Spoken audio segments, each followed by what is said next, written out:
ओम शांति। अभी अभी आप सभी ने एक मधुर गीत सुना।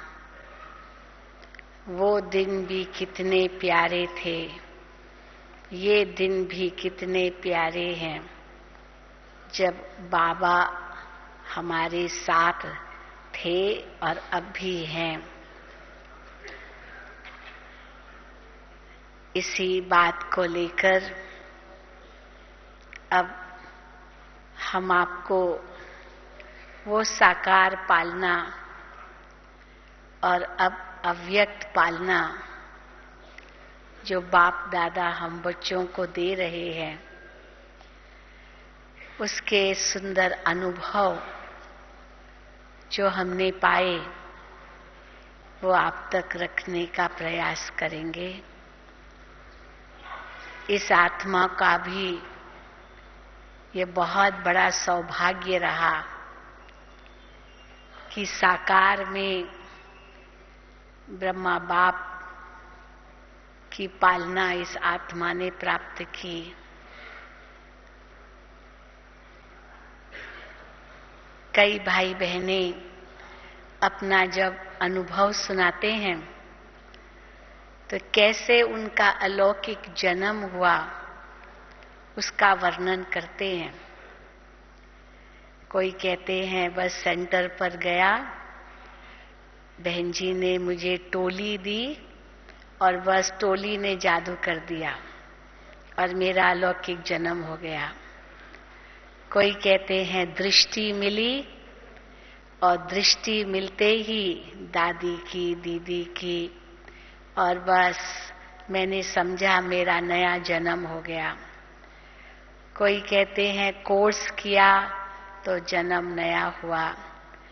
कई प्रकार के अनुभव हर एक सुनाते हैं और इस आत्मा को ये सौभाग्य रहा, जो मैं सदा इस नशे से कहती हूँ कि मेरा अलौकिक जन्म बाबा की गोद में हुआ। ये कितना बड़ा सौभाग्य है। बाबा की गोद कुछ ही भाग्यशाली आत्माओं को प्राप्त थी। अल्प आयु 12 वर्ष की आयु में मेरी लौकिक माता जी मुझे बाबा के पास ले गई। 1959 1959 दिसंबर का महीना था।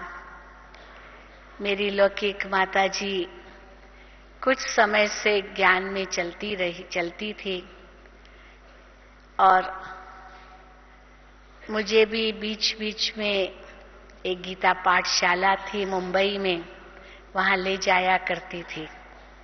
लेकिन जैसे माँ के साथ जाना होता है बच्चे को, ऐसे ही चली जाती थी कभी कभी, लेकिन कभी भी विशेष रूप से ध्यान नहीं दिया कि यहाँ क्या बताया जाता है।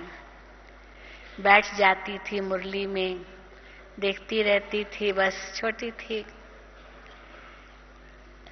तो मैं कहूंगी कि बीज तो उसी समय ही पड़ गया था, 1957-58। उस समय हमारी लौकिक माता जी एक मुंबई के एक छोटे से गीता पाठशाला में जाती थी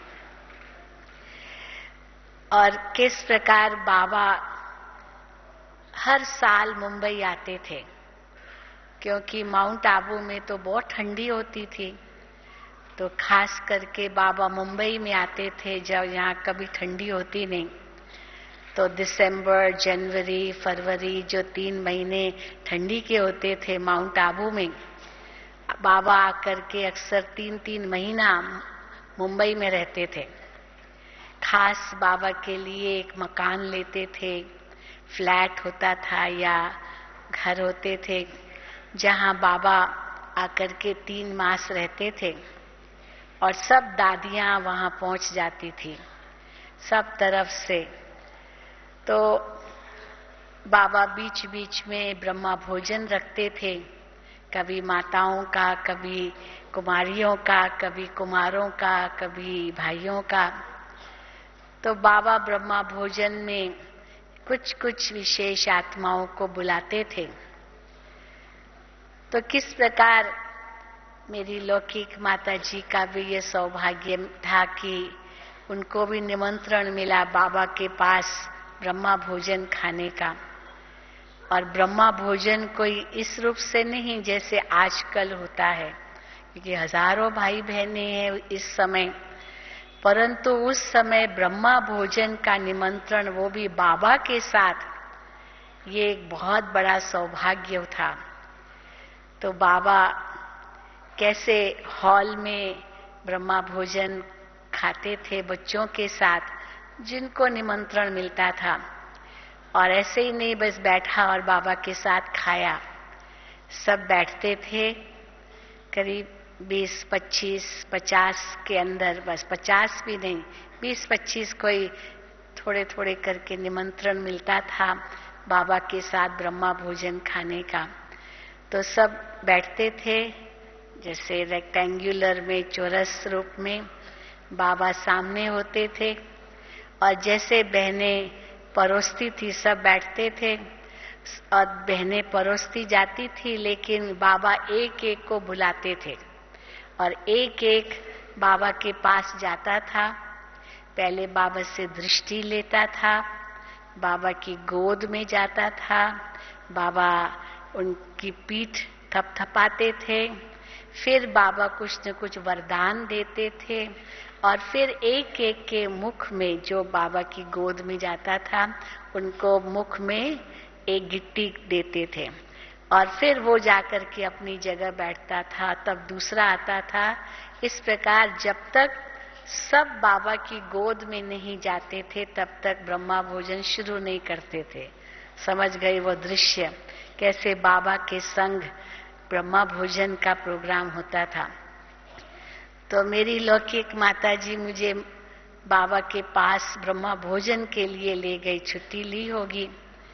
अब मैंने तो बाबा को उस रूप से पहचाना नहीं था, ये भी नहीं कहेंगे, लेकिन मैं देख रही थी, क्योंकि थोड़ा सा ही संपर्क हुआ था, 2-3 बार गीता पाठशाला में गई थी। स्कूल में पढ़ते थे, कहाँ ये सब बातें हम सोचेंगे। तो मैंने देखा एक एक बाबा की गोद में जा रहा है, परंतु जब मेरी बारी आई तो मुझे थोड़ा सा संकोच हुआ, मैं कैसे जाऊं, बुजुर्ग थे बाबा, ये कौन है क्या है। मैं तो ऐसे सोच में गई कि ये मेरी लौकिक माता जी का कोई गुरु है इस हिसाब से। लेकिन अब जैसे मेरा टर्न आया तो देखो बाबा कैसे सबके लिए समदृष्टि, ये नहीं कि केवल बड़ों को ही बुलाएंगे छोटों को नहीं, ऐसी बात नहीं थी। तो मैं तो माँ के साथ ही चली गई, तो बाबा ने देखा कि बच्ची संकोच कर रही है, तो बाबा ने ही मुझे बुलाया, आओ बच्ची, आओ बच्ची। बाबा बच्ची बच्ची कह के बुलाते थे। तो जैसे बाबा ने कहा आओ बच्ची, तो बस एक जैसे चुंबक सुई को अपनी ओर खींच लेता है, इस प्रकार का मुझे अनुभव हुआ, जैसे चुंबक ने मुझे खींच लिया और मैं दौड़ करके बाबा की गोद में जाकर के पड़ी। ऐसे तुरंत बाबा ने मुझे झेल लिया, और बिल्कुल बाबा ने उसी समय जो मुझे दृष्टि दी और वरदान दिया, क्योंकि गोद में जैसे बाबा को देखा भी नहीं, बस बाबा की गोद में सिर रखा और बाबा ने पीठ थपथपा कर कहा, बच्ची अपने पिता के पास वापस लौट आई, वापस आ गई, बच्ची अपने पिता के पास वापस आ गई। बस ये वरदान बाबा ने दिया, और सचमुच मुझे ऐसे अनुभव हुआ जैसे कि मेरा एक नया जन्म हुआ। क्यों इसका ज्यादा प्रभाव पड़ा? क्योंकि ये शरीर केवल 3 दिन का था जब मेरे लौकिक पिताजी की मृत्यु हुई। उन्होंने देह छोड़ी एक्सीडेंट में।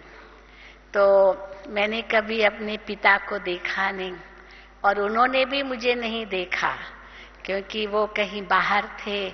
मेरा जन्म हुआ और मुंबई आ रहे थे बाय रोड, और वही एक्सीडेंट में उनकी डेथ हो गई।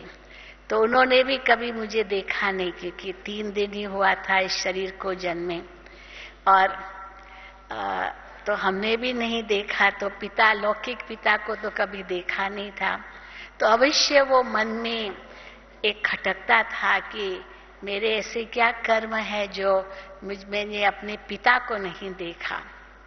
लेकिन ये भी एक मेरे जन्म की एक बहुत सुंदर घटना है कि जिस दिन 3 दिन का ये शरीर था तो मेरी लौकिक माता जी को ब्रह्मा बाबा का साक्षात्कार हुआ था। ज्ञान तो था ही नहीं। तो जैसे एक सवेरे सवेरे 4 बजे एक फरिश्ता उनके सामने आकर खड़ा हुआ, सफेद वस्त्र लाइट में। वो मेरी माता जी ने तो पहचाना नहीं, लेकिन वो जैसे फरिश्ता खड़ा हुआ और आते ही जैसे दिखाई दिया और उसके हाथ ऐसे पसार कर, नहीं एक बाप ब्रह्मा बाबा का चित्र है, ऐसे हाथ पसार कर खड़े और कहते आओ बच्चे आओ बच्चे। तो वैसा ही दृश्य उसने देखा और उसने जैसे हमारी माता जी को कहा ये बच्ची मेरी है, ये मुझे दे दो, मैं इसका पिता हूं। तो मेरी लौकिक माता जी देखती रही ये कौन है, लाइट में फरिश्ता बुजुर्ग सा। तो बिल्कुल चमक थी उनके चेहरे पर। मैं पिता हूं ये कैसे कह रहे हैं, लेकिन उनको भी इतना आकर्षण हुआ। जो उसने क्या किया, वो साक्षात्कार जो उसको हुआ, उसने मुझे उठा करके उनको दे दिया और 1 सेकंड में देखा कि गायब हो गया। और फिर जब उसको होश आया तो देखा मैं तो वहीं थी, कोई गायब थोड़ी हो गई लेकिन मैं तो वहीं थी। परंतु उसके मन में सदा ये रहता था कि ये कौन मेरे सपने में आया या साक्षात्कार किया, ये कौन था और ऐसे कैसे कह दिया कि मैं इनका पिता हूं। लेकिन फिर ये कोई किसी से उसने कहा नहीं। और उसी दिन शाम के समय मेरे लौकिक पिता का एक्सीडेंट हुआ और उनकी डेथ हुई। तो ये भी जैसे बाबा ने मेरी मदर को, लौकिक माँ को पहले से तैयार कर दिया था। पहली संतानी थी लौकिक माता जी की, बहुत छोटी आयु थी, 2 साल ही हुए थे शादी किए, मुश्किल से 18 साल की उम्र थी उनकी।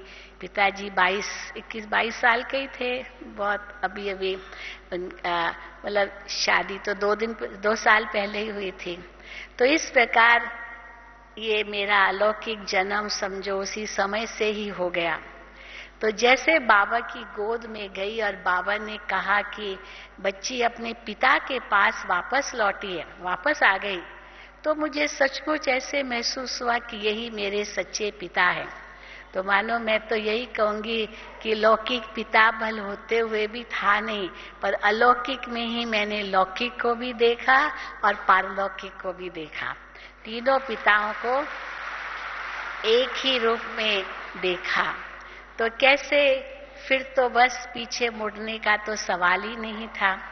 और बाबा ने विशेष रूप से कन्याओं को, जो हम लोग थी, जो थोड़ी बहुत कन्याएं थी उस समय 1959-60 में, तो बाबा ने निमंत्रण दिया था कि सब मधुबन में आओ।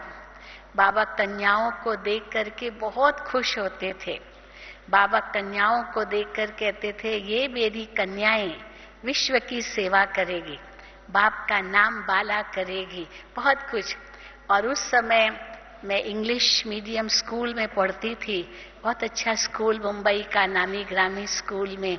तो इंग्लिश मीडियम होने के कारण इंग्लिश तो अच्छी थी और उस समय ऐसी कोई ऐसी बहनें नहीं थी जो इंग्लिश में बोलती थी।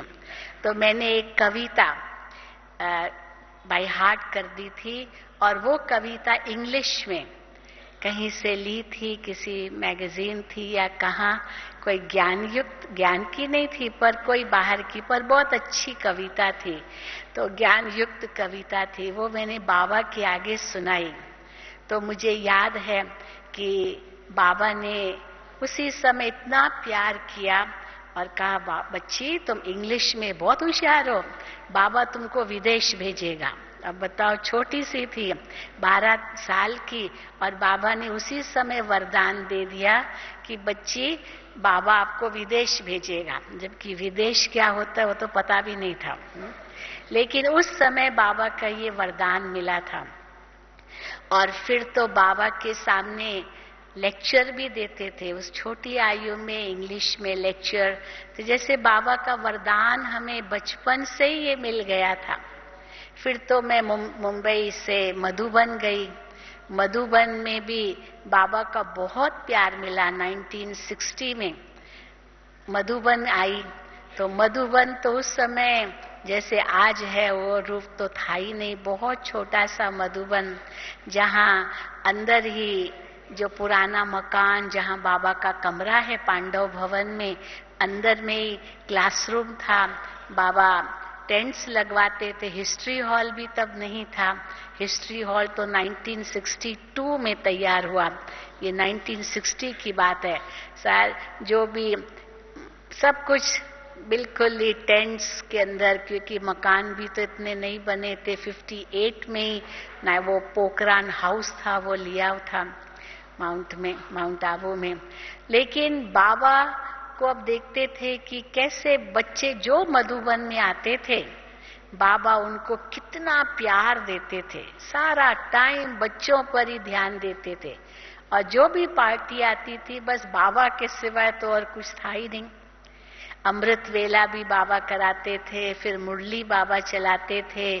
फिर उसके बाद बाबा बैडमिंटन बच्चों के साथ खेलते थे। हालांकि हम छोटे थे, लेकिन छोटे होते हुए बाबा के साथ बैडमिंटन खेला। बाबा इतने लंबे 6 फीट, और बच्चे कितने होंगे छोटे, लेकिन बाबा उन बच्चों के साथ भी खेलते थे और बाबा ही जीतते थे।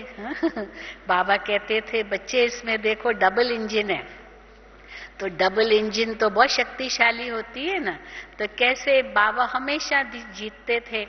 बैडमिंटन खेलते थे, क्रिकेट खेलते थे, तो मानो। और फिर बाबा बच्चों के साथ ब्रह्मा भोजन करते थे, झूले पर बैठते थे। एक एक टर्न लेता था बाबा के साथ झूले पर बैठने का, और झूले पर भी बाबा बहुत सुंदर वरदान देते थे। तो मुझे याद है कैसे जहाँ पांडव भवन में रेलवे रिजर्वेशन ऑफिस है, दादी रतन मोहिनी जी की ऑफिस है, साउंड सेक्शन है, वो जो स्थान है वहाँ झूला था। तो उस वहाँ झूले पर बाबा एक एक के साथ बैठते थे। तो जब मेरी लौकिक माता जी और मैं भी बैठी बाबा के साथ, बाबा बीच में और हम दोनों साइड में, तो मुझे याद है बाबा ने मेरे से पूछा, बच्ची किसके साथ झूले में झूल रही हो? तो मैंने बड़े नशे से जवाब दिया, बाबा के साथ। तो बाबा ने कहा, और किसके साथ झूल रही हो? तो माता जी थी, तो मैंने कहा मम्मी के साथ। तो बाबा ने बहुत प्यार से फिर कहा, और किसके साथ झूल रही हो? और तो कोई था ही नहीं, बाबा, मेरी लौकिक माता जी और मैं। तो मैंने कहा बाबा और तो कोई नहीं। बाबा ने कहा सोचो और किसके साथ झूल रही हो? तो मैंने कहा बस बाबा, आप और मम्मी और हम। तो बाबा ने कहा देखो बच्ची, जब भी आप बाबा से झूले में झूलो, उस समय याद रखना कि मैं दुनिया की सबसे बड़ी 3 हस्तियों से झूले में झूल रही हूँ। दुनिया की सबसे बड़ी 3 हस्तियों से झूले में झूल रही हूँ। तो फिर मैं तो बाबा को ही देखती रही। तो बाबा ने कहा देखो, एक है सर्व आत्माओं का पिता, परम आत्मा, जो इस तन में विराजमान है। दूसरा है सारी प्रजा का पिता, ब्रह्मा बाबा, जो विराजमान है। और तीसरा जो होवनहार श्री कृष्ण, पहला देवता, जो क्योंकि बाबा श्री कृष्ण बनेंगे तो बाबा को इतना नशा था कि यही वर्ल्ड प्रिंस बनना है। तो उस प्रकार से तो 3 दुनिया की सबसे बड़ी 3 हस्तियों के साथ झूले में झूल रही हो। तो जैसे बाबा ने ये कहा, बस मेरा तो नशा चढ़ गया। आज भी जब कभी भी झूले में झूलते वो दृश्य सामने आता है कि बाबा के संग हूँ और दुनिया की सबसे बड़ी 3 हस्तियों के साथ, सर्व आत्माओं का पिता, सारी प्रजा का पिता और सभी देवताओं में नंबर 1 श्रेष्ठ देवता श्री कृष्ण की आत्मा, जैसे मैं उनके साथ झूले में झूल रही हूँ। तो इतना बाबा ने प्यार दिया। बार बार बाबा पूछते थे कहाँ गई बच्ची? तो जब भी बाबा मिलते थे, बाबा कुछ न कुछ वरदान जैसे देते ही थे साकार में। तो वो जो पालना हमने प्राप्त की, वो कैसे भूल सकती। तो जैसे बाबा का जब प्यार इतना मिला और जाने का दिन आया, करीब 8-10 दिन रहे थे मधुबन में, मई का महीना था, छुट्टियां थी स्कूल की। और जब जाने का दिन आया तो बाबा कैसे बच्चों को विदाई भी बहुत ही सुंदर ढंग से देते थे। पीछे के रास्ते से पेड़ तक बाबा आते थे पार्टी के साथ, और जो सामान था वो बैलगाड़ी में जाता था और हम सब पैदल जाते थे बस स्टैंड तक। वहां से बस लेते थे, फिर नीचे आबू रोड आते थे। अब क्या हुआ, विदाई ली, और वो भी बीच में बता दो, बाबा सबको सौगात देते थे। बाबा अलग सौगात देते थे, मम्मा अलग सौगात देती थी, मम्मा अलग से मिलती थी, बाबा अलग से मिलते थे, कभी दोनों साथ में भी पार्टी के साथ मिलते थे। तो इतना प्यार बाबा ने दिया जो बात नहीं पूछो। तो मुंबई जाने की दिल नहीं हुई कि मैंने सोचा मैं वापस, मुझे मुंबई जाना ही नहीं है, मैं यहीं रहूं। तो मेरी लौकिक माताजी बताती थी कि कैसे जब जाने का समय आया, सब तैयार हुए और बाबा से छुट्टी ले रहे हैं, तो मैं तो गुम हो गई, यानी थी नहीं वहां। सारा मधुबन ढूंढ लिया, कहाँ गई पता ही नहीं कहाँ। तो फिर आखिर किसी को भेजा कि देखो कहाँ गई। तो मैं कहीं छत पर छिप के बैठी थी कि कोई मुझे ढूंढे ही नहीं, और कोई मुझे, क्योंकि मुझे मुंबई वापस नहीं जाना था। तो लेकिन ढूंढ के लाई, बाबा बुला रहे हैं। तो जैसे बाबा के सामने गई तो बाबा तो समझ गए। तो मैं खूब रोई, मैंने कहा मुझे वापस मुंबई नहीं जाना है, मुंबई माया नगरी, माया नगरी, मुझे मुंबई नहीं जाना, मुझे यहीं रहना है।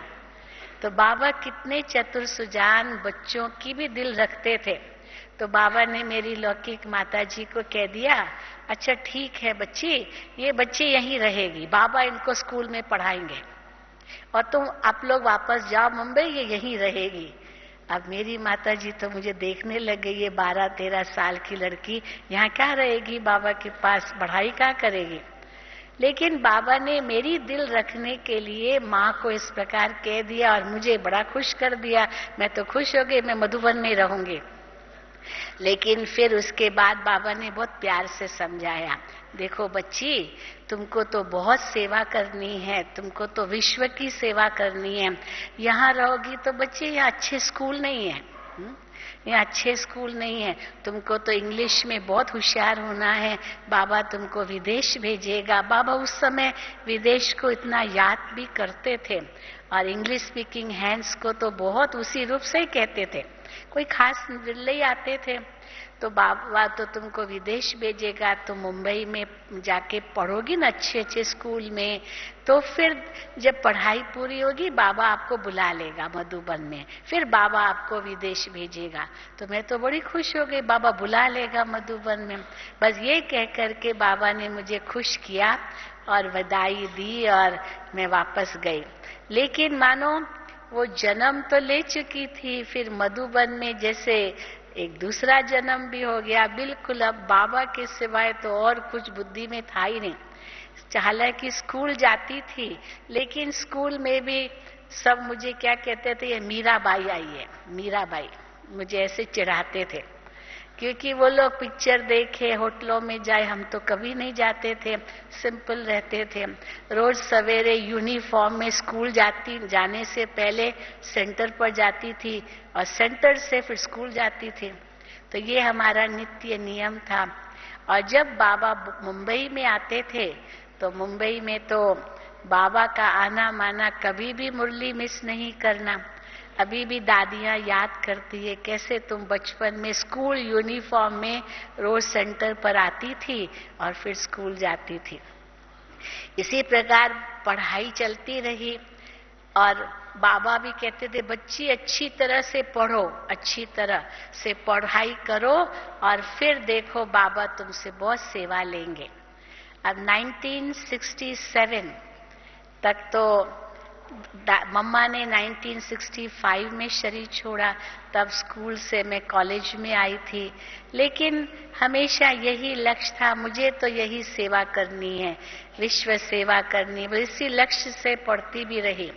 1967 में मुझे याद है उस समय कैसे मैं कॉलेज में थी और घर से बहुत जोर था कि डॉक्टरी पढ़नी है, मेडिकल लाइन लेनी है, डॉक्टर बनना है, MBBS करना है, वो पढ़ाई करनी है। तो मुझे तो बस यही लगन थी, मुझे बाबा की सेवा करनी है। तो मैंने बाबा को पत्र लिखा कि बाबा ऐसे ऐसे घर वाले कह रहे हैं, मैं क्या करूं, मुझे कुछ समझ में नहीं आता। तो बाबा ने मुझे पत्र लिखा। देखिए उस समय मैं 17-18 साल की होगी, सेकंड ईयर कॉलेज का पढ़ रही थी। तो बाबा ने मुझे पत्र लिखा कि बच्ची, बाबा की आप में बहुत उम्मीदें हैं, बाबा तो चाहेंगे कि आप जैसी बच्चियां रूहानी डॉक्टर बन करके विश्व की सेवा करें। तो बाबा की इच्छा है कि आप रूहानी डॉक्टर बनो। ये नहीं कहा कि आप पढ़ाई डॉक्टरी की नहीं करो, नहीं शब्द नहीं लिखा, लेकिन बाबा चाहेंगे कि आप रूहानी डॉक्टर बनो और विश्व की सेवा करो। बस जैसे मुझे बाबा का पत्र मिला तो मैंने ये निर्णय कर लिया कि मुझे डॉक्टरी नहीं पढ़नी है, मुझे तो बाबा की सेवा करनी है। परंतु घर वालों से बहुत विघ्न आने लगे, क्योंकि घर में तो सब होते हैं, बहुत बड़ा परिवार था और इसीलिए क्या करे न करे कुछ समझ में तो आया नहीं। तो मुझे याद है कि दीदी निर्मला, डॉक्टर निर्मला, जो इस समय डायरेक्टर है ज्ञान सरोवर के और ऑस्ट्रेलिया, एशिया ये सब संभालते हैं, उस समय डॉक्टर निर्मला मुंबई में रहते थे और उन्होंने उस समय अपनी मेडिकल प्रैक्टिस छोड़ दी थी, क्योंकि बाबा ने उनको कहा बच्ची मेडिकल प्रैक्टिस छोड़ करके बाबा के लिए एक मकान लो, सेंटर खोलो और वहां कुमारियों की ट्रेनिंग रखो, क्योंकि ये कुमारियों को तैयार करके विश्व सेवा में भेजना है। तो उस समय उसको मकान मिला था, उनके माता पिता ने दहेज रूप में जैसे मकान दिया सेंटर खोलने का कांदेवली मुंबई में। और तो वो कुमारियों की ट्रेनिंग रखी थी उसने सेंटर पर बाबा के आदेश अनुसार, और मेडिकल प्रैक्टिस छोड़ दी, बाबा की सेवा में पूरा टाइम लग गई। 1966-67 की बात है।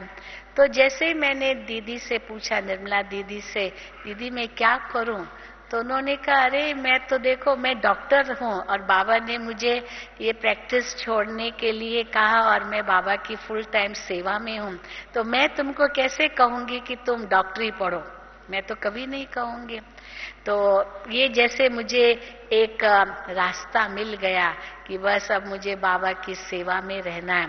लेकिन ऐसे कहाँ छुट्टी मिलेगी, सेंटर पर रहने की छुट्टी के लिए तो घर से चिट्ठी चाहिए, ऐसे कैसे सेंटर पर रह सकते हैं। तो मैंने दादी जी को कहा दादी बस मुझे पढ़ाई नहीं करनी है, मुझे तो सेंटर पर रहना है। दादी प्रकाश मणि जी हमारी टीचर थी, वो बॉम्बे में रहती थी गामदेवी सेंटर पर, तो दादी जी हमारी टीचर थी। दादी मधुबन में तो नहीं रहते थे, मुंबई में रहते थे, और महाराष्ट्र, गुजरात, साउथ इंडिया में जो सेंटर्स थे दादी उनका मुंबई से प्रशासन करते थे। और दीदी जी मधुबन में रहते थे, बड़ी दीदी मनमोहिनी दीदी, और वो पूरा नॉर्थ और राजस्थान, ईस्टर्न जोन, वो सारा मधुबन से प्रशासन करते थे। बहुत सुंदर बाबा ने कैसे एडमिनिस्ट्रेशन इस यज्ञ का बाबा ने दादी और दीदी को ही वैसे ही लोग पहले भी से सौंप दिया था, और वो करते थे। वो नॉर्थ का दीदी करते थे और दादी जी साउथ का करते थे मुंबई में रह करके। तो दादी जी को जब मैंने कहा दादी जी मैं तो समर्पित होना चाहती हूँ, तो दादी कहे घर वालों से चिट्ठी ले आओ, बिना चिट्ठी के हम कैसे तुमको सेंटर पर रखेंगे। अब चिट्ठी कहाँ से मिलेगी, घर वाले देने को तैयार नहीं थे। मेरे लौकिक कजिन अमेरिका में थे, वो हमको लिखते थे कि आप अमेरिका में आओ, मैं तुमको यहाँ आगे पढ़ाऊंगा। हमने कहा नहीं, अमेरिका नहीं जाना, वहाँ माया है, वहाँ माया है, बस माया माया। वो मुझे जैसे बाबा भी कहते थे मुरलियों में, तो जैसे माया, तो सारा टाइम मुझे वही बुद्धि में था, मुझे बाबा की सेवा करनी है, मुझे और पढ़ना नहीं है। लेकिन छुट्टी ऐसे कहाँ से मिले? तो एक तरफ बाबा का उमंग, बाबा का जोर, और दूसरी तरफ घर का विघन। आखिर हमने कहा ठीक है, 2 साल और पढ़ के डिग्री ले लेंगे, तो स्नातक किया। परंतु 69 में मैं कॉलेज में लास्ट ईयर में थी, और जैसे ही मुझे 69 का ईयर शुरू हुआ तो पढ़ाई करनी थी, एग्जाम्स थे फाइनल। तो 17 तारीख को रात, 18 तारीख बाबा ने शरीर छोड़ा, व्यक्त हुए। करीब 8:45 बजे थे रात के। और दादी जी तो मधुबन में थे। अब मधुबन, बॉम्बे से ही दादी जी गए थे, 14-15 तारीख को ही दादी जी गए थे। और रात को 8:45 बजे के लगभग बाबा ने शरीर छोड़ा। लेकिन हम तो 8 बजे सेंटर पर गए थे, मुंबई में कुलाबा सेंटर था हमारा, और उस समय क्लास किया, कराया, कोर्स वगैरह कराते थे, और हम वापस घर गए। लेकिन 18 तारीख, हाँ 19 तारीख, वो 18 तारीख शनिवार का दिन था, और बाबा ने रात को शरीर छोड़ा। तो उस समय दादी जी मुंबई में, मधुबन में थे, और सब तरफ टार कर दी। और जिन जिन भाई बहनों को पता चला कि बाबा अव्यक्त हुए हैं, तो जैसे ही संदेश मिला, सब एक के एक करके, कोई ट्रेन से, कोई बस से, कोई टैक्सी से, कोई प्लेन, मतलब जैसे उनको साधन मिले, वो रात भर चलते हुए मधुबन में पहुंच गए थे। अब हमें तो पता ही नहीं, मैं तो घर चली गई थी। तो 19 तारीख संडे का दिन था, और जैसे ही मैं सेंटर पर गई, सुबह छुट्टी का दिन था, मैं देखूं तो सेंटर पर कोई नहीं। 1-2-4 कुछ ऐसे भाई बहने थे जो मेडिटेशन रूम में वहां बैठे थे, बस साइलेंस में। नहीं तो संडे के दिन तो कितनी रौनक होती है, कितने भाई बहने आते जो हफ्ते भर नहीं आते, वो संडे को तो आते ही हैं, और यहाँ तो सब खाली। तो मैंने एक बहन से पूछ लिया, वो भी बस शांत बैठी थी, क्योंकि किसी ने कोई नाश्ता नहीं, भोजन नहीं, कुछ भी नहीं। तो जैसे मैंने उससे पूछा कि क्या बात है, सब कहाँ चले गए, तो उसने बहुत ही उदास मन से जैसे कहा कि बाबा ने शरीर छोड़ा है।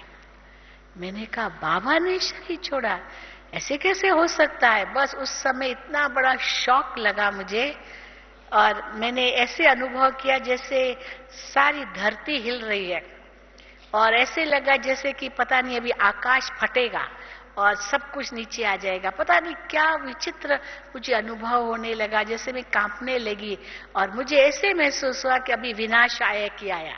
बाबा अव्यक्त हुए माना विनाश होगा, बस बाबा गया तो बस दुनिया खत्म। बाबा का कार्य जैसे पूरा हुआ, आगे क्या होना ये तो पता नहीं था।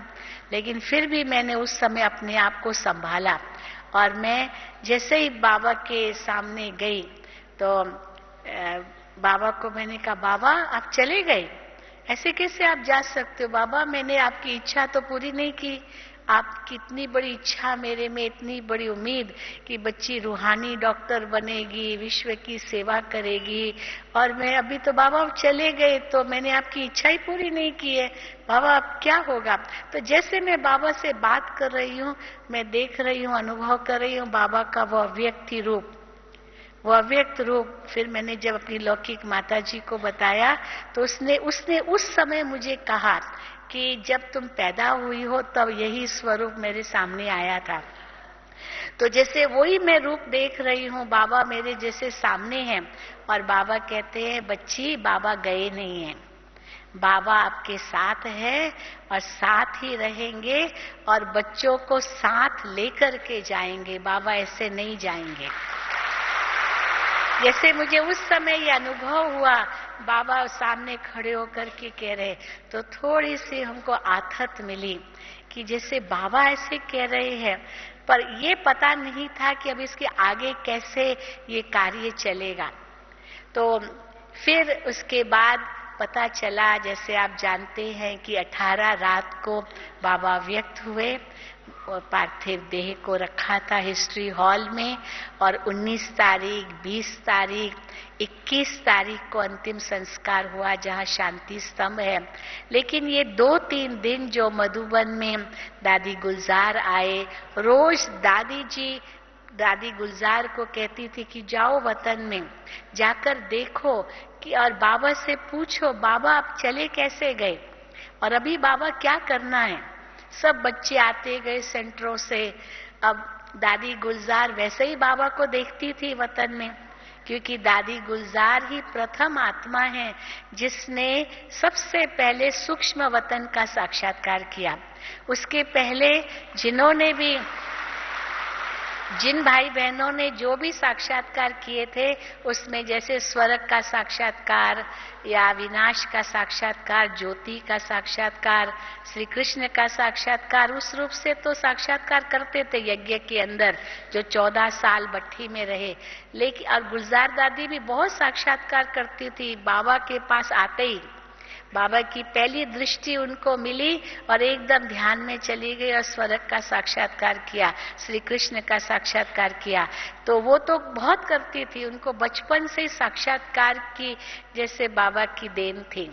लेकिन जैसे उन्होंने सबसे पहले सूक्ष्म वतन का साक्षात्कार किया और उसमें अव्यक्त बाप दादा का साक्षात्कार किया, फरिश्ता स्वरूप में, जैसे ब्रह्मा बाबा और 2 आत्माएं, शिव बाबा की आत्मा और ब्रह्मा बाबा की आत्मा, उसने साक्षात्कार में देखा लाइट के आकार में।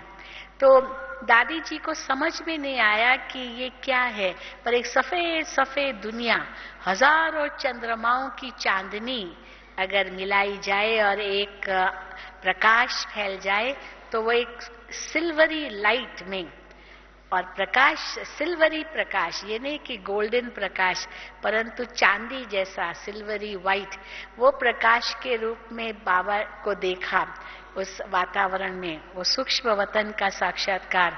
और उस स्वरूप ने दादी को कहा कि मैं ब्रह्मा का संपूर्ण स्वरूप हूं, मैं अव्यक्त ब्रह्मा हूं, और ये आप जाकर के साकार में ब्रह्मा बाबा को सुनाओ कि ब्रह्मा बाबा साकार से संपूर्ण बन अव्यक्त फरिश्ता बनेंगे, और ये बनेंगे साकार से, ये बनेंगे जैसे भविष्य स्वरूप अव्यक्त रूप ब्रह्मा बाबा का। ये साक्षात्कार दादी को कराया और ये एक नया राज खोला कि ये जाकर के साकार में ब्रह्मा बाप को सुनाओ।